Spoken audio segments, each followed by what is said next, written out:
Well, I never thought I'd be making another video game analysis video, but after I realized the dark secret about Five Nights at Freddy's 4 after playing through Secret of the Mimic the other day, I knew I had to make this. It was like a light bulb went off in my head and I suddenly realized what the secret was. And yeah, I know it's not really a secret because the game kind of obviously tells you about this secret, but since the name of the game is The Secret of the Mimic, I figured I'd use the word secret in the title and throughout this video for dramatic effect or something. Also, I'll pin the first comment that correctly guesses how many times I say the word secret in this video. Anyway, I won't keep you waiting. What is this dark secret and why is it so important? Well, instead of explaining it, I'll show you all the pieces of the puzzle because I just suck at explaining things without proper evidence. I might have just a little bit of the tism. Just a little bit. But without further ado, let's begin. Obviously, this is going to spoil the entire game, just FYI. So if you haven't played it or seen anything about the game, you should probably go handle that and then come back, because you really need to know the basic lore of this game to follow along with this video. So, quick refresher. In The Secret of the Mimic, the year is 1979. You play as a man named Arnold, a technician for Fazbear Entertainment, who is tasked by dispatch to go to Murray's Costume Manor to repo Edwin's property. Edwin being Edwin Murray, the owner. He was the one who made the Mimic, and according to some, it was kind of difficult to put the pieces together. And unfortunately, something went so wrong, and now he can't do any. Alright, I'm so sorry. I'll stop, I promise. Anyway, long story short, you go into the manor, dispatch tells you to find the blueprints for the Mimic while the Mimic chases you in different costumes. You eventually find the blueprint, and in the good ending of the game, after you've gotten all the collectibles, you don't give the blueprint to dispatch, and instead go to the R&D section of the building, find out that Edwin has been making the prototype animatronics and Springlock suits for Fazbear Entertainment, like the Spring Bear and Spring Bonnie suit, which gets repossessed by William and Henry later on. Then Edwin's dead wife robot thing, also known as M1, tells you to fix the Mimic. You go to Edwin's house, you collect the bedtime tapes, you go to David's room, you tame the Mimic like a good little dummy, and the game ends. Overall conclusion, William and Henry weren't the inventors of anything, except maybe the sister location animatronics, and they stole everything from Edwin. Like I said, I'm not very good at explaining things, and that was just like all the non-important stuff. Well, it's actually very important for the lore of the series, but for this secret we're going to be talking about, it's not important. It isn't. But now, I can tell you what the dark secret is and how it relates to FNAF 4. Okay, ready? Here we go. The Mimic is the nightmare animatronics that the crying child encounters from FNAF 4, including Plushtrap. Boom. Pfft, mind blown. I know. Now, normally this would just be a theory. A game theory! Literally everything from all of the FNAF game lore indicates this to be true, and I'm gonna tell you why. Okay, so in order to prove this theory to be true, we need to prove three main things. One, timing. Does the time frame even line up for this to be possible? 2, location. Is it even possible for the Mimic to have been in the same house as the crying child? And 3, the most difficult question of all to answer. Even if the time frame and location align, why did the crying child see nightmare versions of the Fazbear animatronics if there was no physical nightmare suit for the Mimic to crawl inside of and use, and how did the Mimic turn into Plushtrap? Well, we'll get to that in a moment, but we need to answer the first 2 questions before we go any further. So, without further ado, let's begin. Okay, so the first question is timing. I think this one should be really easy to answer because the game kind of hands you the time frame that The Secret of the Mimic takes place in. So the events of The Secret of the Mimic happen in 1979. And the events of FNAF 4 take place in 1983 when the crying child is put inside of Fredbear's mouth by his older brother, Michael Afton, and the spring locks malfunction. The child falls into a coma, which is how the dream sequence theory came about, and then later he dies. By the way, I'm still really hoping that we get a dream sequence with the nightmare animatronics in the second movie with Vanessa when she's in her coma. Like, it's still possible, but unlikely. Anyway, like I was saying, the events of FNAF 4 take place only 4 years after The Secret of the Mimic, so it is entirely possible that the Mimic could have been in the house with the crying child. And yes, I know there's still a lot of plot holes with what I just said, but I promise we're going to resolve them at the end. Anyway, now that we have the timing settled, we now need to settle the second question, which is location. How would the Mimic have even gotten into the FNAF 4 house in the first place? We don't even know the exact location of Edwin's costume manor or the FNAF 4 house. Now this is where things get tricky, but bear with me because I'm about to learn you something, which is that FNAF 4 takes place inside of Edwin Murray's house. Don't believe me? Okay, well, let's look at the evidence. First off, at the very beginning of the game, if you look up and to the left, you can see Edwin's house on the hill. The outside of it looks oddly like the house we see in FNAF 4, doesn't it? Obviously, it doesn't look the exact same because Scott can't see into the future and plan for things like this a decade down the line, but it looks pretty dang close. Aside from that though, we have a lot more concrete evidence, such as the logs from William Afton and the contents of David's room. First off, let's take a look at the log titled Confidential that we received from William Afton from a mailbox. In the log, he's basically being manipulative towards Edwin by using his debt against him, but really only one sentence matters here, which is the sentence where he says, "Although we now technically own the land, we will never touch the house your parents built." Now on the surface, you could just say, "Oh, LightSplash! This is just William using his negotiating tactics to try and get Edwin to sign over the rights to the entire MCM catalog." I hate that I did that voice. And you'd be right, this probably would have happened if Edwin hadn't died from the Mimic. By the way, this also explains why we only see the Fazbear animatronics in the first part of the main series and not the rest of Edwin's creations, because he never signed over the rights before he died, technically. Or maybe he did. Either way, it has no bearing on this theory. See, William promised that he wouldn't touch Edwin's house, but that was when Edwin was still alive. Now, after Edwin died, William had no reason to not do something about Edwin's house. It would be stupid to just let it sit there and rot. But it would also be stupid to sell it, since it was connected to the costume manor. So, the only logical solution for William was to move into that house with his family. Oh, but LightSplash, you don't have any actual proof that he moved into that house. Shut up, I was getting there. Anyway, we actually do have evidence that William eventually moved into that house based around the contents of David's room. So many things in David's room are seen in FNAF 4, like the purple robot, the toy caterpillar, the fan on the dresser, the closet, the lamp next to the bed, the lights, the stars, and even the toy phone we get from a gift box found around the map. All of these are in David's room, where the crying child eventually sets up camp. Now obviously not everything is the same, but that makes sense. Obviously, William would remove and add a couple things to his liking. Like, he could have easily just replaced the wallpaper and whatnot.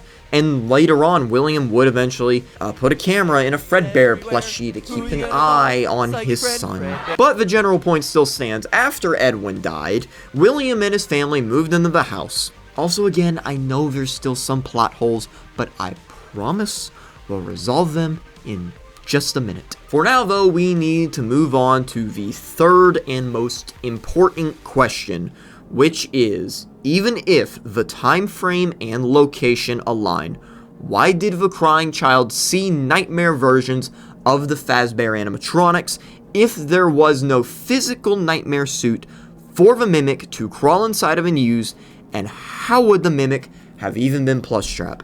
That is a word jumbled question, but it has to be worded like that. I'm sorry. Well, the solution to this question is actually very simple. Well, depending on what theory of FNAF 4 you believe. Let me explain. So technically we don't have a definite answer as to the true story of the crying child. He's arguably the most complicated thing in the entire FNAF franchise, other than what's in that stupid box. But basically, there's really two plausible theories. The first one is the entire thing is a dream sequence inside the head of the crying child after he was bit by Fredbear. It's entirely possible since the Secret of the Mimic showed that the main 4 animatronics existed during this time frame, and the crying child was in the same location as them, so he could have easily seen them before he was bit.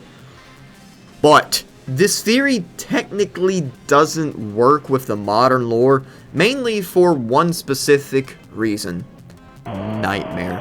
My favorite FNAF character. I even have a whole costume of Nightmare. Looks cool, doesn't it? Like I said, I might have a little bit of the tism. Anyway, if you watched Game Theory back in the day, then you know that Nightmare actually almost completely solves FNAF 4's lore. If you don't know what I'm talking about, then I'll try to make this short. Nightmare never existed. He was just an endoskeleton that the crying child was hallucinating due to the gas that William Afton was pumping into the crying child's room, along with audio cues that William played. Every Nightmare animatronic was just this motionless endoskeleton, but the gas made the child hallucinate the animatronics. William was doing this because he wanted to keep the crying child away from the animatronics after what happened to his daughter, Elizabeth. You know, getting scooped by Circus Baby and whatnot, but that's a whole other complicated matter that would take a whole other video to accomplish. Now, this theory overall is still pretty solid, and in a way, the Secret of the Mimic kind of proves it to an extent, if only the Mimic wasn't in the house. Now see, this is where everything comes together. I know it's been a roller coaster of me bouncing back and forth, but it's all coming together, just trust. Okay, so there's not really a simple way for me to explain this whole thing, but I'm going to try my best by starting at the beginning. So, here we go. Edwin was in debt. William and Henry repossessed the land that the house and the manor was on from Edwin.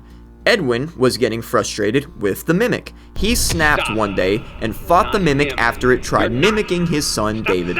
There was an explosion, and Edwin, presumably, died. Arnold comes along and tames the Mimic within David's room, which means the Mimic is now friendly again and is confined to the house. We know the Mimic is programmed to stay in the house and watch over David due to this tape.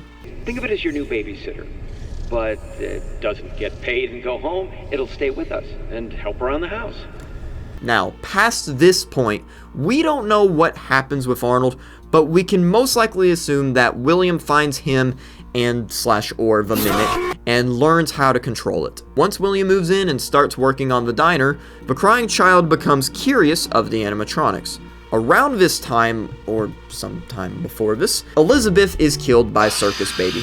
William is scared something will happen to the crying child, so he tells Michael Afton, his other son, to scare the crying child by using masks of the animatronics. William also uses a gas to make the crying child hallucinate, and we now know that that gas was most likely delivered into that room via the vent that Arnold uses to get into that room in the first place. Now, with the gas taking effect on the crying child, William Afton instructs the Mimic to scare the crying child by going around that night and mimicking the animatronic sounds and movements. The Mimic thinks that the crying child is David, and he thinks that he is helping the crying child by doing what William tells him to do. William helps the Mimic by using the audio tapes in the room on the other side of the wall, the one that we see and use to gain access to David's room to enhance the hallucinations with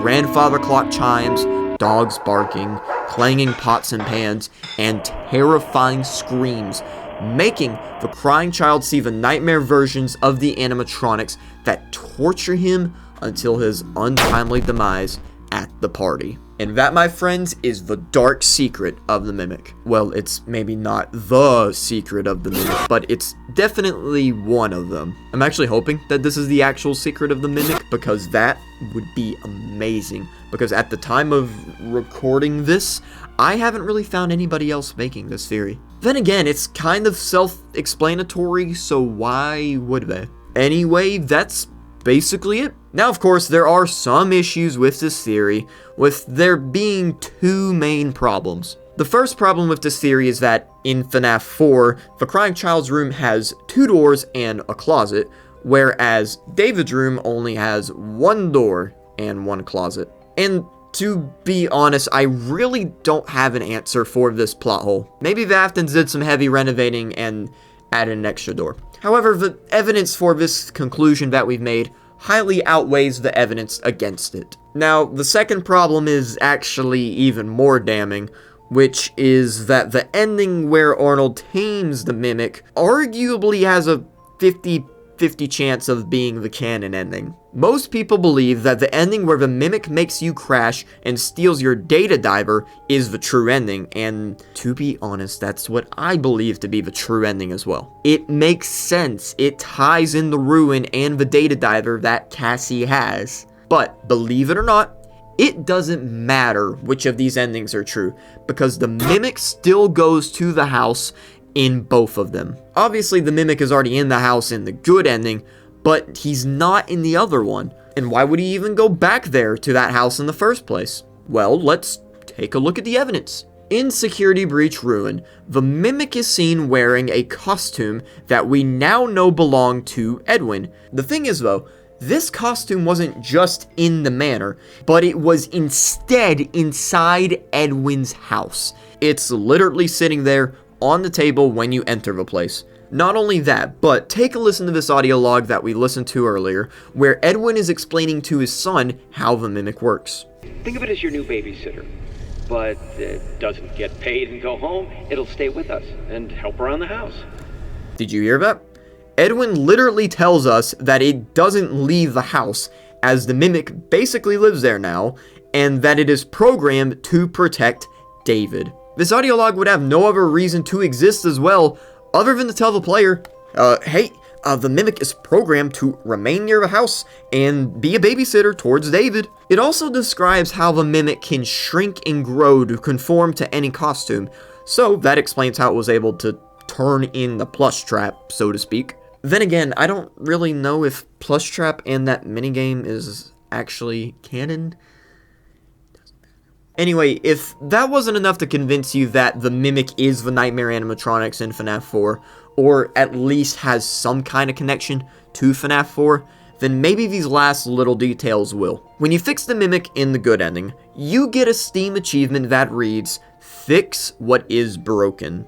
The final dialogue exchange we have with the Fredbear plush talks about how the crying child is broken, and how he will put the child back together again. Or, in other words, he will fix what is broken. Look, maybe that achievement is just a coincidence, but come on, we're dealing with the FNAF lore here. Almost nothing is a coincidence. But I would like to hear what y'all have to say in the comments, though. It is entirely possible that I make another video on this game, since I would love to explore how William and Elizabeth's situation fit into this equation. But with that being said, thank you for watching. To be honest, I've not had this much fun making a video since the Pacifist FNAF World video that I made. You should go watch that, by the way. And since I've graduated high school, I can finally work on YouTube a lot more. So make sure to subscribe, because I've got videos on the way. Anyway, there's a link to the Discord in the description if you ever want to talk with me or chat with chat, live stream chat. Make sure to like and subscribe before you head out, and I will catch you guys on the flip side. Peace. My belly showing.